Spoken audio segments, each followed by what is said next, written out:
Ki Ageng yang memiliki nama lain Kiai Ngabdur Rahman ini dipercaya pernah menangkap petir atau beledek.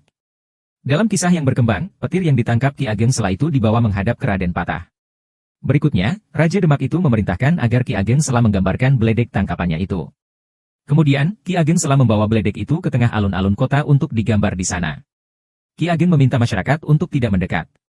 Singkat cerita, saat Ki Ageng baru menggambar kepalanya, tiba-tiba ada seorang wanita mendekat dan langsung menyiramkan air ke arah beledek itu. Tindakan wanita itu menimbulkan ledakan keras. Berikutnya, beledek dan wanita yang menyiramnya lantas lenyap. Situs Kolam Wudu. Situs ini dibangun mengiringi awal berdirinya Masjid Agung Demak sebagai tempat untuk berwudu, hingga sekarang situs kolam ini masih berada di tempatnya meskipun sudah tidak dipergunakan lagi. Kini Masjid Agung Demak bukan hanya difungsikan sebagai tempat peribadatan namun juga ramai dikunjungi para peziarah dari berbagai daerah. Selain itu bangunan ini juga telah ditetapkan sebagai cagar budaya sejak tahun 1999.